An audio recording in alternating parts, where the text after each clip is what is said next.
Hi guys, welcome back to Java Project Development Series. This is our lecture number 18. I hope आपने last lecture तक series follow करी होगी। पिछले lecture में हम लोगों ने डिस्कस करा था बार कोड कैसे जनरेट करते हैं।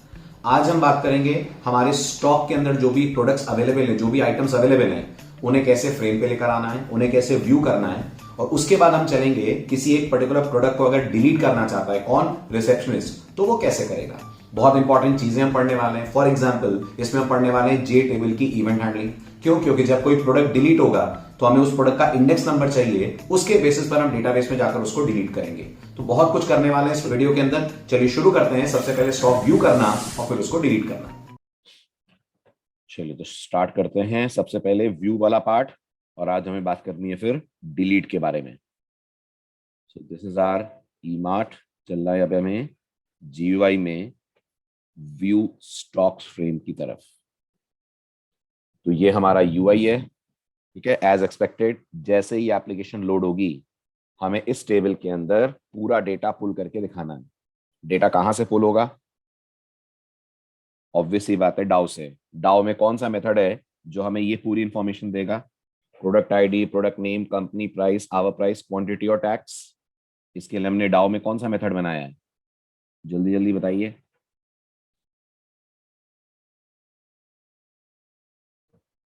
लास्ट लेक्चर में कौन सा मेथड है इनमें से जो हमें पूरी डिटेल्स रिटर्न करके देगा? डिलीट प्रोडक्ट, अपडेट प्रोडक्ट, कौन सा है?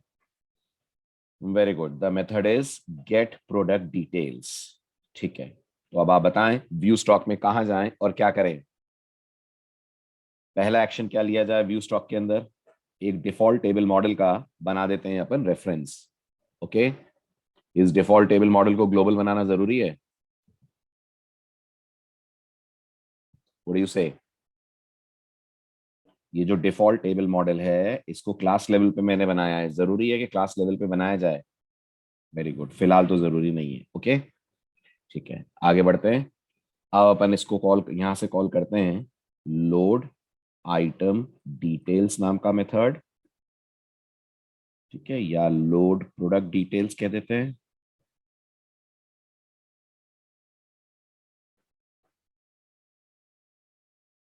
ठीक, और यहां से इस मेथड को अपन ने कॉल करा है, इसकी कर देते हैं अपन डेफिनेशन।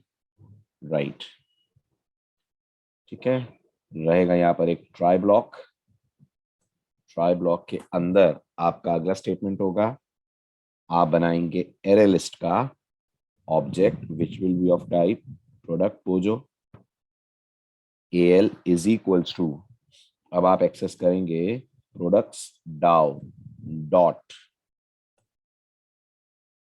Gate product details. ये आपको रिटर्न कर देगा एक कंप्लीट लिस्ट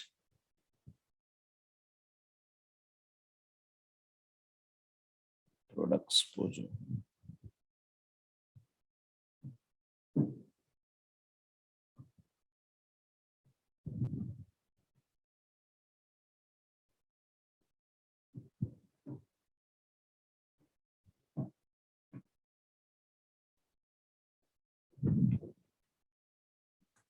ये आ गई आपके पास array list.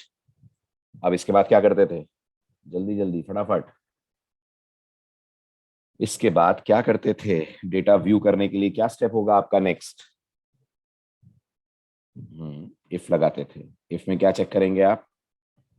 L dot is empty, अगर है तो यूजर को आपका message J option pane dot show message dialog, और शो मैसेज डायलॉग में नल कॉमा आपकी दूसरी information no products present in stock, और यहां से कर जाइए आप रिटर्न। ठीक है, अगर ये फॉल्स है इसका मतलब आपके पास प्रोडक्ट्स आए हैं। प्रोडक्ट्स आए तो आप ऑलरेडी 2 बार ये कोड लिख चुके हैं, तो आप बिना गलती के बताइए अगला स्टेप क्या होगा। अगर प्रोडक्ट्स आए हैं तो हमें कैसे उन्हें जे टेबल में शो करना है? क्या बनाना पड़ेगा? सबसे पहले ऑब्जेक्ट का बनाना पड़ेगा array.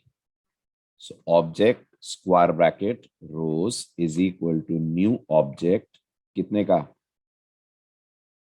What will be the size of this array, size उतने का जितने आपके पास कॉलम टाइटल्स हैं। तो भैया 1 2 3 4 5 6 7, दिस शुड बी 7। हर रो में 7 कॉलम्स होंगे। ठीक, इसके बाद बताइए, इसके बाद बताइए, वेरी गुड। फिर आप टेबल मॉडल का ऑब्जेक्ट बनाएंगे जिसका आपने रेफरेंस तो ऊपर ऑलरेडी बनाया हुआ है। ठीक, then you will say what is the name of the table,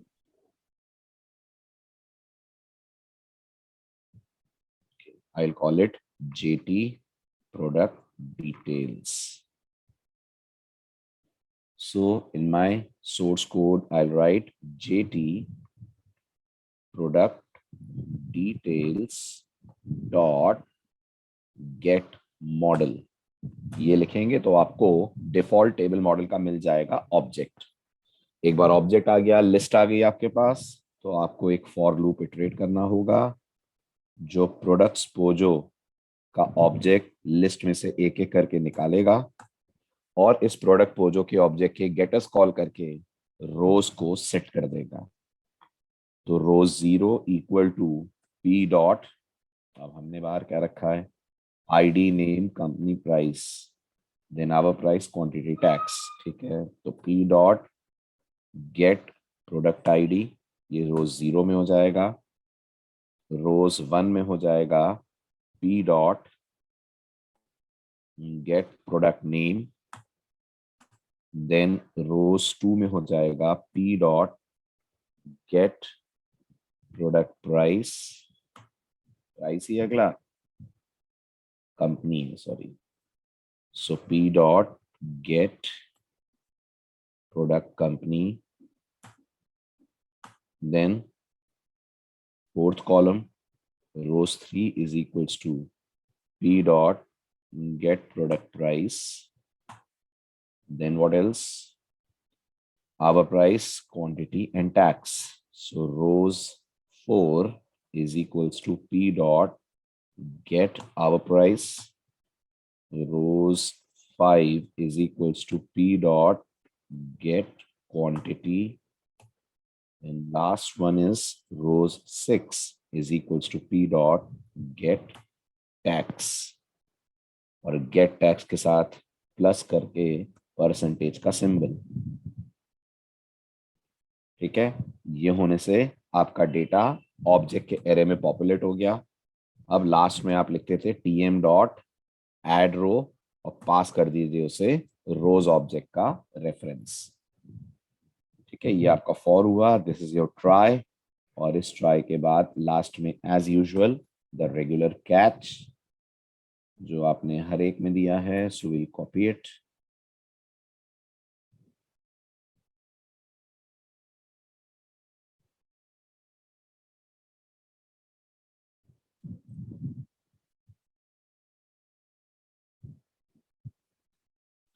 ये हो गया व्यू वाला पार्ट।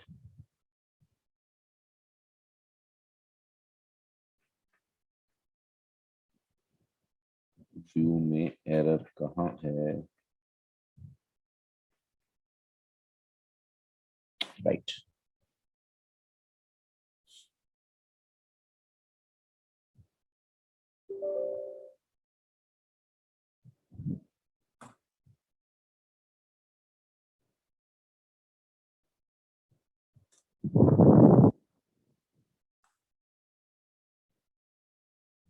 Oracle up नहीं है, so let me start it.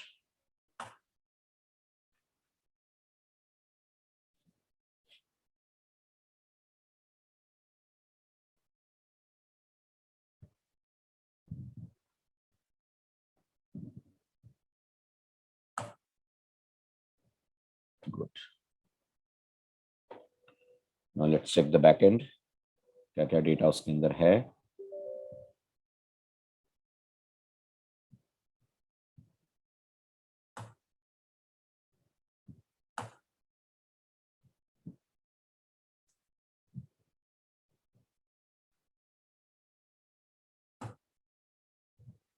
Product table में अभी हमारे पास सिर्फ एक रिकॉर्ड है, तो एक काम करते हैं, एक नया प्रोडक्ट ऐड कर लेते हैं या कुछ और ऐड कर लेते हैं.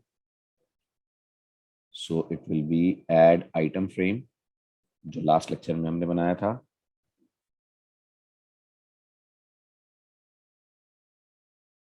We got P102 product name. Let's say we have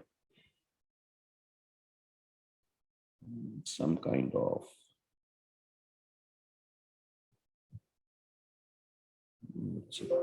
coffee. We have product name is coffee. Product price is 400 rupees. Our price is 300 rupees. Product company is, let's say, ITC. Number of quantity ordered is 100. Tax applied is, let's say, 18%. Add, product added successfully. P103, product name, let's say it's detergent.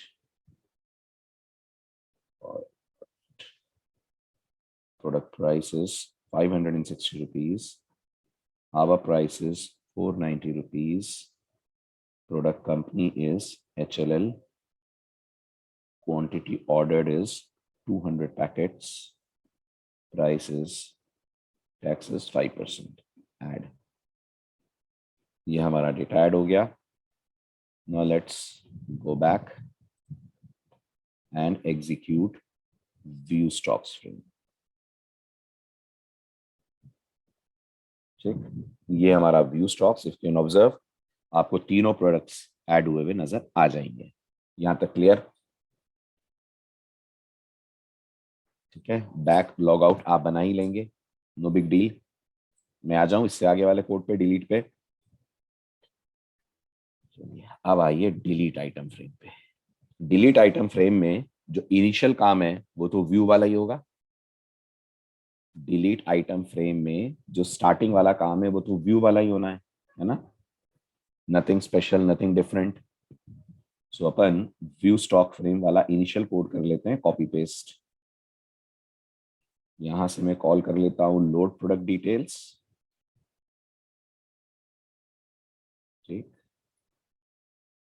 और यहां पे भी हम default table model का एक reference ले लेते हैं. Default table model TM. यहां भी मेथड की बॉडी जनरेट करा देते हैं और व्यू स्टॉक से कर लेते हैं इस मेथड बॉडी को कॉपी पेस्ट.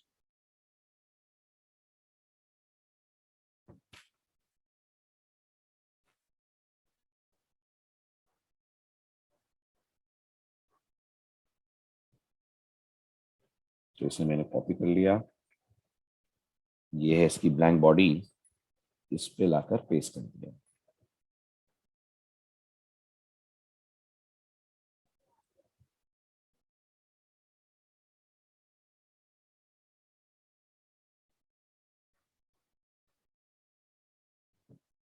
ठीक, तो ये कोड आपका JT प्रोडक्ट डिटेल्स टेबल को नाम दे देते हैं.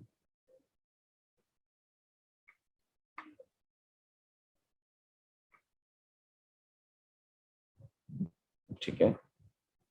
ठीक, अब अगर आप इस एप्लीकेशन को रन करेंगे तो डेटा तो ये भी दिखा देगी, है ना. अब हमारा अगला चैलेंज ये है कि यूजर जिस भी रो को सेलेक्ट करने के बाद डिलीट बटन पे क्लिक करे, वो रो टेबल से हो जानी चाहिए डिलीट. यस और नो, है ना. अब ये बताइए, डिलीट करने के लिए आपको पूरी रो की जरूरत है? डेटाबेस से डिलीट होने के लिए आपको पूरी रो की जरूरत है? बिल्कुल सही जवाब है नहीं, पूरी रो की जरूरत नहीं है. अगर आप रिकॉल करें, जो आपने डिलीट मेथड बनाया है वो बनाया है प्रोडक्ट आईडी के बेसिस पर, वेयर में आपको प्रोडक्ट आईडी देनी है ना. तो चैलेंज ये है कि यूजर ने जिस भी रो पे क्लिक करा, हमें उसकी प्रोडक्ट आईडी कैसे मिलेगी. फॉर एग्जाम्पल, यूजर ने क्लिक करा मान लीजिए इस रो पे. So how are we going to get this P102? ठीक है, और फिर हमें ये P102 मिल गया तो हम उसे पास कर सकते हैं. यस, तो हम उसे पास कर सकते हैं. मेथड बना हुआ है हमारे पास पहले से डाउ में. यस, हमारे पास मेथड बना हुआ है. अगर आप ध्यान से देखें, मेथड का नाम है डिलीट प्रोडक्ट, और ये हमसे पैरामीटर में प्रोडक्ट आईडी लेकर उस पर्टिकुलर रो को अपडेट करके उसका स्टेटस कर देगा n। एक बार स्टेटस n कर देगा, अपने आप डेटा अपडेट हो जाएगा। यस, एक बार स्टेटस सेंड कर देगा तो डेटा अपने आप अपडेट हो जाएगा। ठीक है, now coming back to the main code. तो अब हमें सेलेक्टेड रो की आईडी कैसे मिलेगी? तो सबसे पहले सेलेक्टेड रो कैसे मिलेगी, तो गौर कीजिएगा, जो भी रो आपने सेलेक्ट करी है, जो भी रो यूजर ने सेलेक्ट करी है, वो आपको मिलेगी by calling a method whose name is get selected row. अंदाजा लगाइए किसका मेथड होगा ये? गेट सेलेक्टेड रो किसका मेथड होगा? ये मेथड है जे टेबल का। टेबल का मेथड है, टेबल का, मॉडल का नहीं है। ओके, टेबल का मेथड है ये। क्या होगी इसकी रिटर्न टाइप? इस मेथड की रिटर्न टाइप है इंटीजर। मेथड का नाम है गेट सेलेक्टेड रो। ठीक, ये इंटीजर आपको ला कर देगा रो का इंडेक्स नंबर। फॉर एग्जाम्पल, पहले अपन इतना ही ट्राई करके देखते हैं। तो अपन अपने इवेंट हैंडलर में जाते हैं, डिलीट बटन के, है ना, और यहां सिर्फ एक एसओपी डालते हैं, system.out.println, और यहां लिखते हैं अपन JT product details dot get selected row. ठीक है, now let's run it. Run कीजिए और देखिएगा कंसोल पे क्या प्रिंट होगा। तो मैंने सेलेक्ट करा कॉफी वाली रो को और डिलीट पे क्लिक करा। क्या मिला अपन को? रो का इंडेक्स अपन को मिला 1। मैंने सेलेक्ट करा मैगी वाली रो को, डिलीट पे क्लिक करा तो अपन को मिला 0। मैंने सेलेक्ट करा डिटर्जेंट वाली रो को, डिलीट पे क्लिक करा तो मिला 2। पहला काम पूरा। तो आपको सेलेक्टेड रो तो मिलने लग गई। अब रहा सवाल उस रो की आईडी कैसे मिलेगी। तो जो आपका टेबल मॉडल है, ध्यान दीजिएगा, टीएम जिसे आपने बनाया है, उसके पास एक मेथड होता है। क्या नाम होता है मेथड का? मेथड का नाम होता है गेट वैल्यू एट। किसका मेथड है? किसका मेथड है? मेथड है टेबल मॉडल का। पैरामीटर में आपसे क्या क्या लेता है? तो पैरामीटर में आपसे 2 इंटीजर्स लेता है, राइट, 2 इंटीजर लेता है, और आपको ये 2 इंटीजर लेकर इस पोजीशन पे मौजूद डेटा रिटर्न करता है एज एन ऑब्जेक्ट। आप अंदाजा लगा ही पा रहे होंगे, पहला इंटीजर रो को इंडिकेट करता है, दूसरा इंटीजर कॉलम को इंडिकेट करता है। ठीक है, दोबारा सुन लीजिए, हमारे टेबल मॉडल के पास गेट वैल्यू एट नाम का मेथड होता है सॉरी, जिसे हम पास करते हैं रो का इंडेक्स, जिसे हम पास करते हैं कॉलम का इंडेक्स, और ये हमें रिटर्न करके दे देता है इस रो इस कॉलम पे टेबल में मौजूद डेटा, लेकिन data in the form of object है। तो अब आप मुझे बताइए, क्या हमको आईडी मिल सकती है? बोलिए जल्दी से। मिल सकती है? क्या करना पड़ेगा? करना ये पड़ेगा, यहां पर हम लोग एक रो नाम का वेरिएबल लेकर ये वाला कॉल इस रो वाले वेरिएबल में रिसीव कर सकते हैं। कर सकते हैं। ठीक है, अभी बताइए, रो तो हमें बता देगा जे टेबल का डेटा, कॉलम कौन सा होगा? कॉलम ये कंफर्म है कि 0 होगा, क्योंकि जब भी हम पिक करेंगे आईडी 0th कॉलम ही है हमारे लिए। तो फिर हमारे लिए यहाँ पर बस इतना ही कहना होगा, string P I D is equals to TM dot get value at, और यहाँ पर अपन लोग पास कर देंगे दोनों नंबर्स। पहला नंबर क्या होगा हमारा? पहला नंबर होगा हमारा 0, जो सॉरी सेलेक्टेड रो, और दूसरा होगा हमारा 0। डॉट इस पे लगा देंगे अपन टू स्ट्रिंग, और एक बार ये हो गया तो आप पीआईडी को प्रिंट कर लीजिए। ठीक है, टीएम रेफरेंस में अभी कुछ नहीं है, टीएम रेफरेंस में कुछ कैसे नहीं है? ये लाइन चली है ना, तो टीएम के अंदर आ तो गया है ना, डेटा आ तो रहा है तभी टेबल में। अब रन कीजिए। अब रन करने के बाद क्लिक करिए आप फर्स्ट रो पे, और यहाँ डिलीट पे क्लिक करिए तो आपको P101 मिलेगा। डिटर्जेंट पे क्लिक करिए तो आपको P103 मिलेगा। मिल गई आपको आईडी। बाकी काम सिंपल है अब तो। ठीक है, बस एक छोटी सी बात और है, तो वो अपन कोड लिखते हैं तो समझ में आपको आ जाएगी। ये एसओपी को मैं हटा रहा हूँ। ठीक है sir, what if row not selected, बिल्कुल सही है। What if row not selected, अगर रो सेलेक्टेड नहीं है और आपने इस रो को एक्सेस करा, तो देखिए बिल्कुल आपको क्या मिलेगा। क्या लगता है आपको? अगर कोई रो सेलेक्टेड नहीं है और आपने रो को एक्सेस कर लिया तो जावा क्या एक्शन लेगी, क्या करेगी जावा? आपने अभी जो नोटिस करा, ये आपकी टेबल है, इसमें कुछ भी नहीं है, मैंने सीधे डिलीट पे क्लिक कर दिया, बिल्कुल सही, -1। हमेशा की तरह यही तो होता है, जब जावा कुछ ढूंढती है और नहीं मिलता है तो एक्सेप्शन थोड़ी आती है, जावा रिटर्न कर देगी आपको -1। तो यहाँ पर हम एक इफ कंडीशन लगा सकते हैं। यस, आप यहाँ पर इस स्ट्रिंग वाली लाइन से पहले एक इफ कंडीशन लगा सकते हैं। उस इफ कंडीशन में आप लिख सकते हैं अगर रो की वैल्यू -1 है तो आप एक मैसेज ड्रॉप कर दें यूजर को, जैसे यहाँ करा था आपने, प्लीज सेलेक्ट रो फर्स्ट। ठीक है, इनफैक्ट एक काम और हम कर सकते हैं, बिल्कुल सही, बटन को इनिशियली हम रख देते हैं डिसेबल्ड। सो बटन के एनेबल में जाइए, इसको कर दीजिए आप ऑफ, और जब आपको यहां से पता लगे कि टेबल में डेटा आ चुका है तब आप बटन को एनेबल कर दीजिए। What is the name of the button? btn delete. तो btn डिलीट को एनेबल कर दें। ठीक, जब इस फॉर लूप से बाहर निकलें या फिर इस if से भी आगे आप आए तो कह दें btn delete dot set enabled parameter में ट्रू। आया समझ?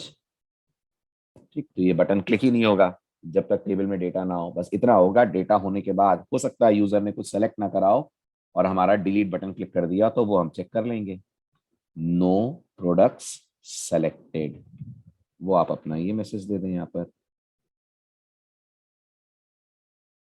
ठीक, उसके बाद आपको मिल जाएगा प्रोडक्ट आईडी। आगे बताइए अब इसके बाद का टास्क, जल्दी जल्दी। इसके बाद का टास्क तो 2 लाइनों का है, बस कुछ खास करना ही नहीं है।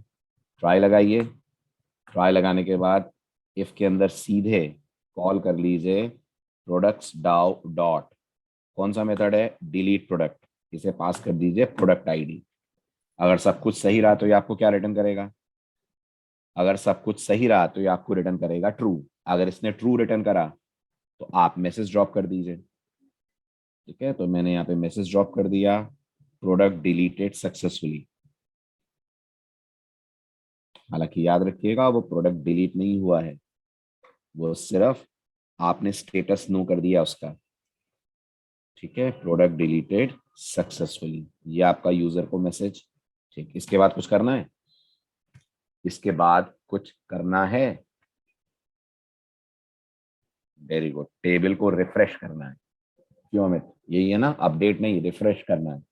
तो अगर टेबल को रिफ्रेश करना है तो हम वापस लोड आइटम लिस्ट कॉल कर लें, उससे टेबल हमारी रिफ्रेश हो जाएगी। यस और नो? लोड प्रोडक्ट डिटेल, इसे कॉल कर लें। यस, तो अब हम लोग इसे कॉल कर लेते हैं। किसे डिलीट करना पड़ेगा? टेबल के एग्जिस्टिंग डेटा को, राइट? बिल्कुल सही, बिल्कुल सही। और नहीं करते हैं तो क्या होगा, वही मैं दिखाना चाह रहा हूं। तो अपन यहाँ पर लिखते हैं लोड प्रोडक्ट डिटेल्स, ये एक लाइन मैंने लिखी। ठीक है, उसके बाद अगर इस इफ मैंने और यहां से कर गए अपन रिटर्न, ये आपका रिटर्न स्टेटमेंट चला। ठीक, अब अगर इस कोड के अंदर कहीं भी कोई प्रॉब्लम आती है तो code as usual catch block में जाएगा और मैसेज शो कर देगा डेटाबेस एरर। ये हो गया हमारा ट्राई, ये हो गया हमारा corresponding catch.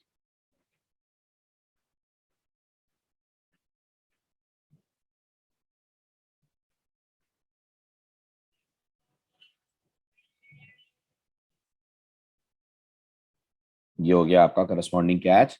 Now let's run it. यहाँ एक मैसेज और दे देते हैं अपन जे ऑप्शन पेन के थ्रू कि प्रोडक्ट डिलीट नहीं हो पाया।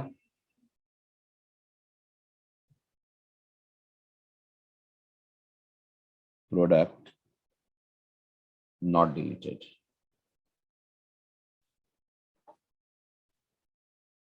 ठीक, अब इसको रन करते हैं। नोटिस करिएगा how the code is going to behave. मैंने डिटरजेंट सेलेक्ट करा, डिलीट पे क्लिक करा, नोटिस करिए कोड ने कहा प्रोडक्ट डिलीटेड सक्सेसफुली। मेरे पास 2 रोज आ रही हैं लेकिन पुरानी 3 भी मौजूद है प्रॉब्लमेटिक। इसका मतलब इससे पहले कि हम नए प्रोडक्ट्स वापस लोड करें या रिमेनिंग प्रोडक्ट्स को वापस लोड करें, कुछ करना पड़ेगा। यस, टेबल को एम्प्टी करना पड़ेगा।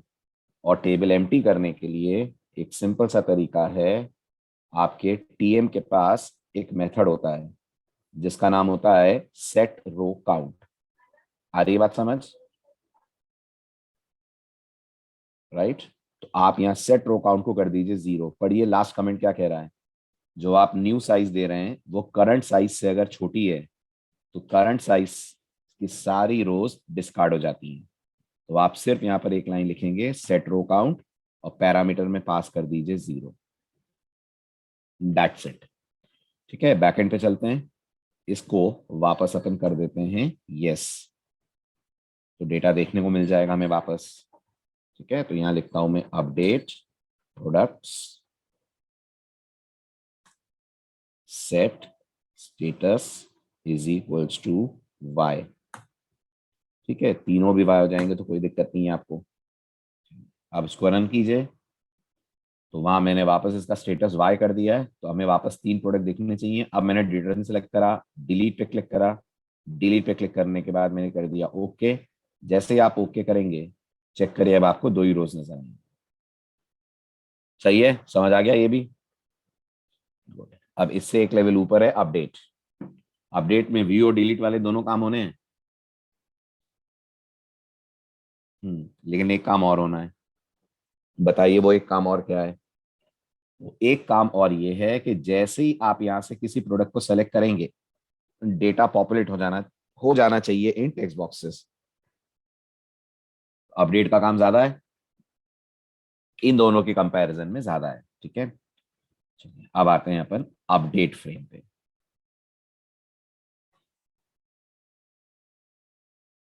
ये है हमारा अपडेट आइटम फ्रेम। ठीक है, बताइए इनिशियल पार्ट सेम रहेगा, तो यहां पे भी आप डिफॉल्ट टेबल मॉडल ले लेते हैं। यहां पे भी हम डिलीट आइटम फ्रेम की ही तरह मेथड कॉल कर लेते हैं लोड प्रोडक्ट डिटेल्स। ये आपने मेथड कॉल करा और यहां भी इस मेथड को बाकियों की तरह डिफाइन कर देते हैं। तो अपन आते हैं इस कोड पे, इसे करते हैं कॉपी पेस्ट।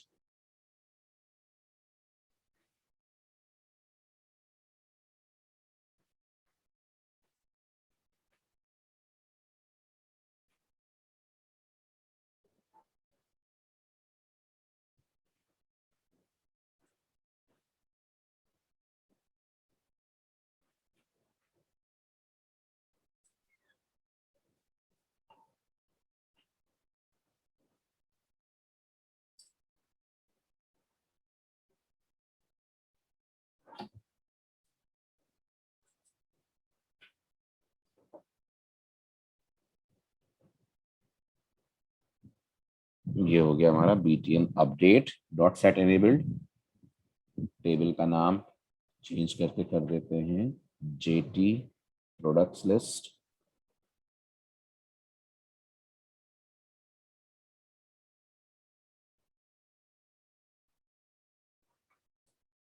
ये हो गई हमारी टेबल, ये अपडेट हो गया आपका पूरा डेटा टेबल के अंदर।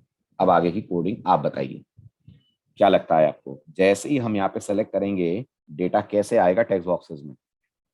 स्टेप बाय स्टेप बताइएगा। पहला एक्शन हमारा क्या होना चाहिए? लगाइए दिमाग, कुछ नया करना है इस बार आपको। जैसे ही यूजर इस टेबल की किसी रो पे क्लिक करे, डेटा इन टेक्स्ट बॉक्सेस में पॉपुलेट कैसे होगा? तो इवेंट हैंड, हाँ वो तो बात की बात है, इवेंट हैंडलिंग करनी पड़ेगी कि नहीं? करनी पड़ेगी इवेंट हैंडलिंग। Very good. किसकी? बटन की कि टेक्स्ट बॉक्सेस की? किसकी इवेंट हैंडलिंग होगी? Very good. ना बटन की होगी ना टेक्स्ट बॉक्सेस की होगी, इवेंट हैंडलिंग होगी टेबल की। क्योंकि टेबल पे क्लिक करने पर डेटा चाहिए ना अपन को, राइट? तो टेबल पे इवेंट हैंडलिंग कैसे होती है? तो यूजर जब टेबल पे क्लिक करता है तो जावा फायर करती है mouse clicked. Are you able to see this event? ये इवेंट तब फायर होता है जब एज ए यूजर आप टेबल पे क्लिक करोगे, जावा तुरंत इस इवेंट को करेगी जनरेट। ओके, अब इस इवेंट के अंदर हमें क्या क्या करना है? क्या आप इस इवेंट का कोड लिख सकते हैं? Can you show it to me? जो कुछ भी आपको चाहिए वो आपको सब पता है, लगाइए दिमाग। इस इवेंट के अंदर जिस रो पे क्लिक हुआ है उसके हर कॉलम का डेटा निकालना है और रेस्पेक्टिव टेक्स्ट बॉक्सेस में शो कर देना है। क्या आप इसका कोड लिख सकते हैं?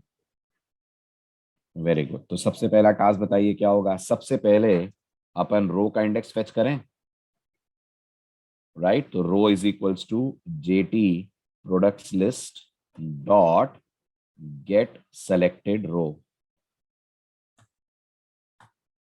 इससे आपको मिल जाएगी रो जो सेलेक्ट हुई है। आगे बोलिए, आगे बोलिए, आगे बोलिए। Very good. इसके बाद फिर हमें मॉडल के थ्रू डेटा उठाना पड़ेगा। ठीक है, मॉडल का ऑब्जेक्ट हम बना ही चुके हैं।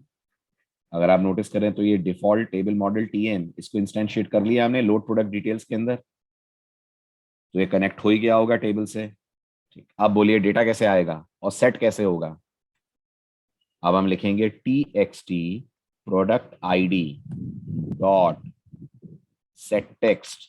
पैरेंथेसिस के अंदर क्या पास करेंगे? पैरेंथेसिस के अंदर हम लिखेंगे T M dot get value at, यहां जाएगा रो, यहां जाएगा 0 डॉट टू स्ट्रिंग। इससे आईडी मिल जाएगी, मिल जाएगी। Very good. सेकंड आपने क्या रखा हुआ है? सेकंड है आपके पास प्रोडक्ट नेम, फिर प्रोडक्ट प्राइस। यहाँ है प्रोडक्ट नेम और प्रोडक्ट प्राइस, ये रहा। तो T X T product name. अगला स्टेटमेंट हमारा T X T product name dot set text. इसके पैरामीटर में T M dot get value at, और इस बार row comma 1 dot to string. ये आप पास करेंगे। ये दो पास हो गए। इसी तरह से फिर आप लिखेंगे T X T product price dot set text. ये हो जाएगा T M dot get value at, ये रहेगा रो, और ये हो जाना चाहिए 2 डॉट टू स्ट्रिंग। तो हमें मिल जाएगी प्रोडक्ट की price, then our price, company name. ये हैं हमारे नेक्स्ट दो columns. So T X T our price dot set text, इसके अंदर T M dot get value at, यहां पास होगा रो और यहां पास हो जाएगा 3 डॉट टू स्ट्रिंग। ये हो गया our price set. Then company name, quantity और tax. So T X T product company dot set text, यहाँ हो जाएगा T M dot get value at row, and this index will be 4 dot to string. Then next one is quantity. So txt quantity dot set text. Parameter will be tm dot get value at, and this time it will be row number comma 5 dot to string. The last but not the least will be tax.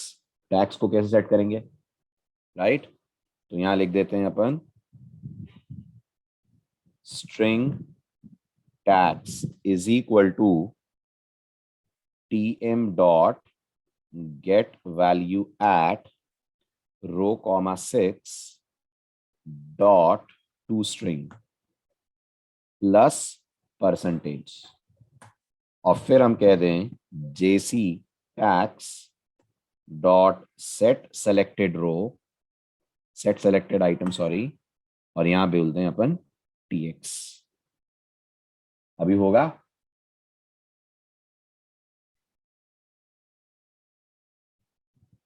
है ना?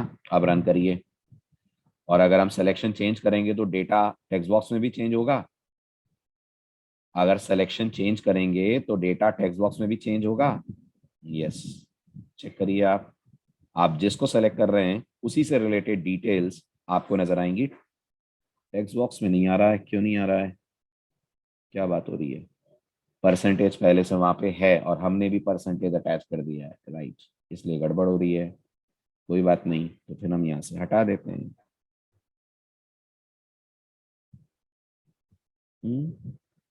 नहीं, percentage तो text box में है ना, यहाँ थोड़ी ना है परसेंटेज।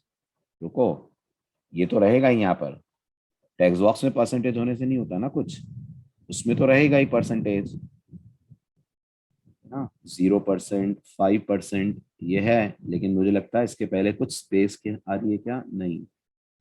0%, 5% परसेंटेज भी स्ट्रिंग का हिस्सा है, लेकिन बेटा डेटाबेस से जो स्ट्रिंग आई है उसमें तो 5%, 0% नहीं आया ना, उसमें परसेंटेज थोड़ी आया है। डेटाबेस से जो हमें स्ट्रिंग मिली है उसमें तो परसेंटेज नहीं होगा ना। जो डेटाबेस से आपको स्ट्रिंग मिली है उसमें तो 5, 10 इतना ही होगा ना।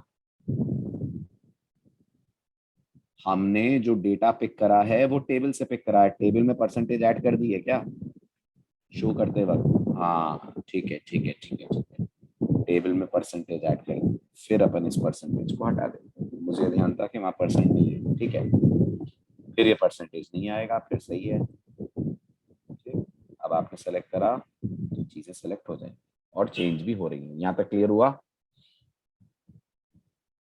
ठीक, ये आपने टेबल से टेक्स्ट बॉक्सेस को पॉपुलेट कर लिया। अब आपका अगला टास्क बचता है, यूजर जब क्लिक करेगा अपडेट बटन पे तो डेटाबेस से करना होगा आपको कम्युनिकेट। ठीक, स्टार्ट करते हैं। एज यूजुअल वैलिडेट इनपुट बनेगा सबसे पहले। ठीक, so private Boolean validate inputs. ठीक, वैलिडेट इनपुट के अंदर आपका रेगुलर लॉजिक जो आप आज से पहले भी कई बार लगा चुके हैं। क्या चेक करेंगे वैलिडेट इनपुट में, क्या चेक करने वाले हैं? गुड, आपको ये देखना है कोई ब्लैंक तो नहीं है, तो सेम रिटर्न बनाया था ना ये कोड अपन ने, कहीं पे ऐड में बनाया था ना। यस, तो वहीं से कॉपी ले लेते हैं, ये उठाइए और इस पूरे को कर लेते हैं कॉपी और यहाँ पर लाके कर दीजिए इसको पेस्ट। कंपोनेंट्स के नाम सेम ही है इसलिए दिक्कत होगी नहीं। ये हो गया आपका वैलिडेट इनपुट। अब बताइए इवेंट हैंडलर यानी अपडेट बटन के इवेंट हैंडलर में क्या करना है। पहला टास्क तो इफ वाला होगा, वो तो मैं लिख ही देता हूं, इफ नॉट वैलिडेट इनपुट्स। अगर ऐसा है तो आ जाइए आप इस इफ के अंदर, यहां लिखिए J option pane dot show message dialog null comma please with all the fields. ठीक, यहां से कर देते हैं अपन रिटर्न। ट्राई लगा के प्रोडक्ट टूजो का ऑब्जेक्ट बना लेंगे, बिल्कुल सही है, लेकिन ऑब्जेक्ट बनाने से पहले हमें परसेंटेज पे काम करना पड़ेगा, वैसे ही पहले जैसे करना पड़ेगा ना। तो फिर एक इंटीजर ले लेते हैं अपन, n is equals to JC tax dot followed by get selected item followed by dot toString followed by dot length। हमारे पास आ गई स्ट्रिंग की लेंथ। उसके बाद स्ट्रिंग की लेंथ से अपन निकाल पाएंगे टेक्स्ट की वैल्यू। स्ट्रिंग की लेंथ से टेक्स्ट की वैल्यू निकल जाएगी, निकल जाएगी। क्या लिखना पड़ेगा, क्या लिखना पड़ेगा, int tax is equal to followed by conversion, conversion के लिए logic jc tax dot get selected item dot toString dot substring। इस सबस्ट्रिंग को पास करेंगे आप दो पैरामीटर। पहला पैरामीटर पास होगा 0, दूसरा पैरामीटर पास होगा n-1। इस पूरे से जो स्ट्रिंग मिलेगी वो स्ट्रिंग किसको भेज देंगे, इस पूरे से जो आपको स्ट्रिंग मिलेगी वो किसको पास कर देंगे आप, वेरी गुड, वो चली जाएगी as an argument integer dot parse int को। ये पूरा डेटा पास कर दीजिए पार्स आईएनटी को, पार्स आईएनटी से कन्वर्ट करके रिटर्न कर देगा इनटू एन इंटीजर। आया समझ ये स्टेटमेंट? ये वही स्टेटमेंट है जो आपने ऐड में भी लिखा था। ठीक है, अब आप अपना पोजो बनाएं, products POJO, p is equals to new products POJO, ये प्रोडक्ट्स पोजो का ऑब्जेक्ट बन गया। इसके बाद इसके कॉल करें आप सेटर्स, तो p dot set product ID, parameter के अंदर आप txt प्रोडक्ट आईडी को ऐड कर दें, dot get text, then p dot set product company, या तो किसी भी ऑर्डर में चलेगा, txt product company dot get text, right. और इसको ट्रिम भी कर देते हैं ताकि कोई स्पेस ना जाए। ठीक है, यहाँ भी ट्रिम कर देते हैं।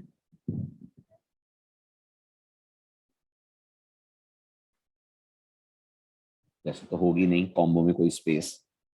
Then next p dot set product price, txt product price dot get text, फिर इसके आगे बोलो बोलो जल्दी, डॉट ट्रिम, और ये पूरा कन्वर्ट होना चाहिए। ये तो स्ट्रिंग आएगी, प्रोडक्ट प्राइस को किस फॉर्म में जाना है? डबल फॉर्म में जाना है, तो this will be double dot parse double. ठीक है, ये पूरा पैरेंथेसिस में लेंगे, और गेट टेक्स्ट का हो गया, ट्रिम का हो गया, पार्स डबल का हो गया, और एक पैरेंथेसिस और आएगा। इसी तरह से अपन सेट कर देते हैं आवर प्राइस को, p dot set hour price, set hour price में txt प्रोडक्ट प्राइस की जगह आवर प्राइस, ये सेट हो गया। फिर इसके बाद सेट कर दीजिए क्वांटिटी, ठीक, क्वांटिटी को भी इंटीजर जाना है, तो p डॉट सेट क्वांटिटी, और सेट क्वांटिटी के भी पैरेंथेसिस के अंदर पार्स int दे दीजिए, इंटीजर डॉट पार्स डबल की जगह पार्स int, और ये हो जाएगा txt quantity dot get text dot trim. ठीक, इसके बाद फिर कॉल करेंगे अपन सेट टैक्स। सेट टैक्स के लिए क्या लिखेंगे?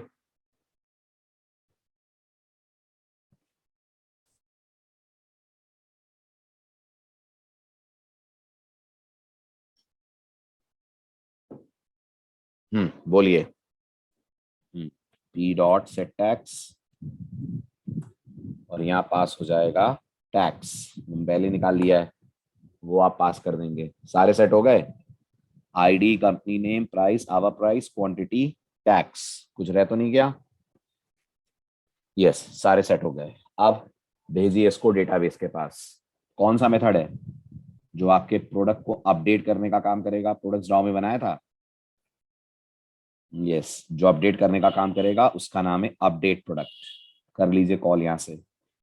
सो as usual boolean result is equals to products DAO dot update product, parameter में पास करिए आप उसे p, वो आपको रिटर्न करके देगा ट्रू या फॉल्स।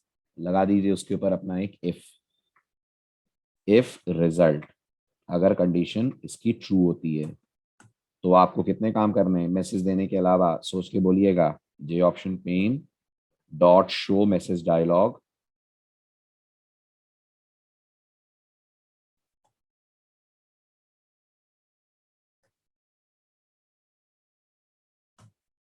ये हो जाएगा नल, ये हो जाएगा प्रोडक्ट अपडेटेड सक्सेसफुली।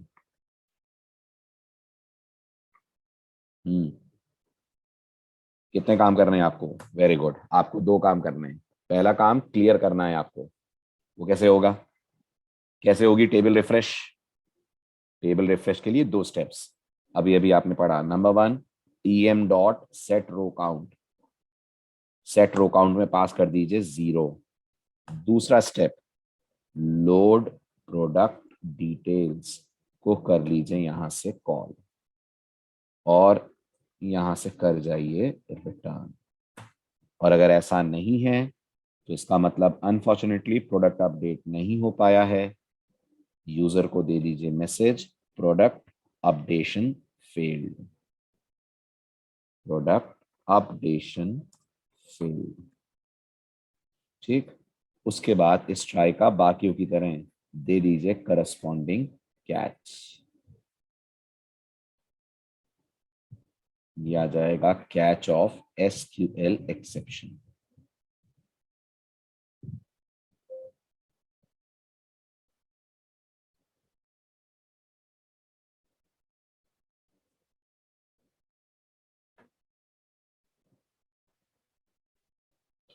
ठीक है, हाँ बिल्कुल सही, 2 कैच आएंगे। एक और कैच ले लेते हैं।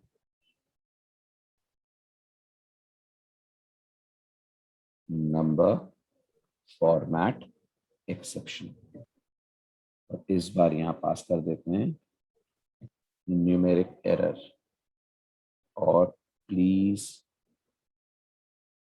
पास न्यूमेरिक डेटा।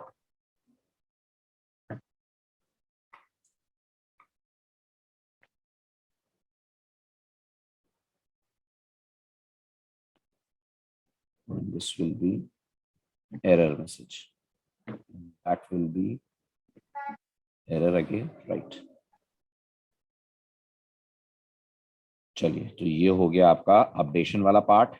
एक बार फिर मैं बैकएंड में जाकर स्टेटस वाई कर दे रहा हूँ।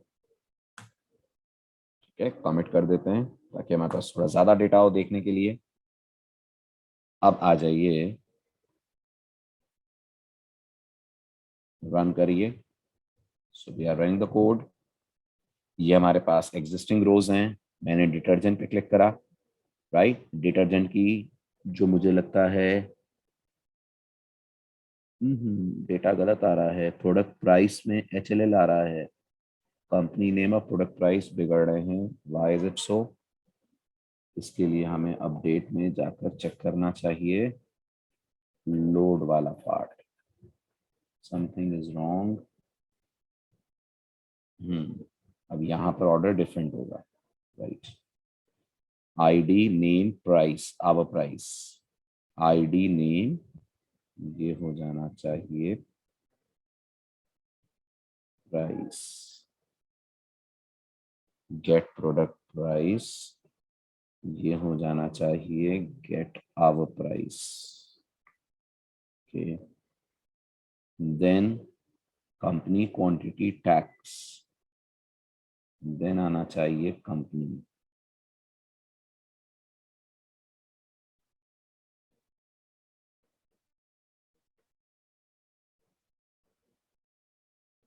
Gate quantity get tax.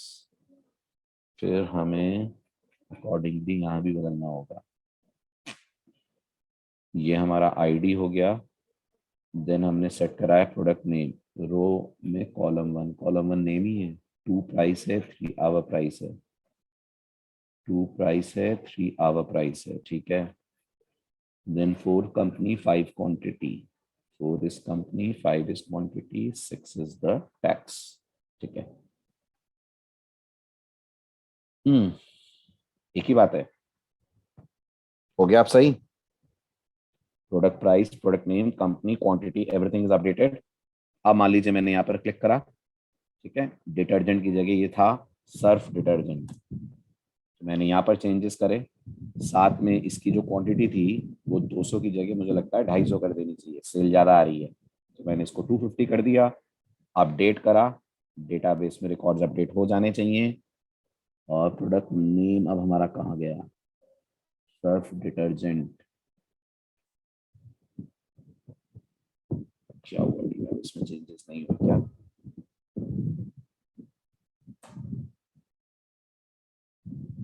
Empty string गई, क्यों गई?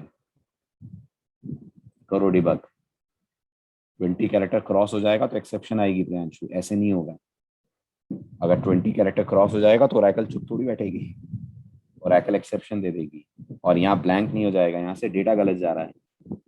tm get value at row comma 1 dot to string, ये आपने इसमें लिया और अपने जब यहाँ पिक करा था set product company name TXT product name अपने सेट ही नहीं कराए, ID कराए, कंपनी कराए, प्राइस कराए, अब प्रोडक्ट नेम सेट ही नहीं हुआ ना, इसलिए गड़बड़ है। तो बात नहीं, तो एक मिसिंग स्टेटमेंट है, P dot set product name and this will be TXT product name dot get text dot trim। अब यहाँ पे कर दें सेट, तो यहाँ कर देते हैं update products set P underscore name is equals to detergent where P underscore name is null, one row updated, commit. ठीक है, अब चेक कर लीजिए, यहाँ आपका डेटा सही हो जाना चाहिए। तो यहाँ तीनों प्रोडक्ट्स के नाम आ रहे हैं, Maggi, coffee, detergent. Front end पे आइए, चलाइए, ठीक, रन करिए अब। ठीक है, अब अपने डिटर्जेंट पे क्लिक करा तो उसे कर दिया अपने सर्फ। ठीक है, प्राइस इसकी 250 थी, मैंने कर दी 220, थोड़ा सा मैंने रिड्यूस कर दिया स्टॉक अपडेट करने के लिए, और उसके बाद मैंने अपडेट पे क्लिक कर दिया। प्रोडक्ट मेरा अपडेट हो गया, यहाँ भी सर्फ हो गया, यहाँ हमें क्वांटिटी 220 मिल गई। यहाँ का डेटा भी आप चेक करिए तो प्रॉपर है। ठीक है, और बैकएंड पे जाकर देखिए तो सर्फ आपका सर्फ हो जाना चाहिए और 220 हो जाना चाहिए। तो ये सर्फ हो गया और ये हो गया 220। राइट, ये मॉड्यूल भी आपका फिनिश। अब बचता है हमारा लास्ट और most important module, billing generate करना। Bye bye, take care.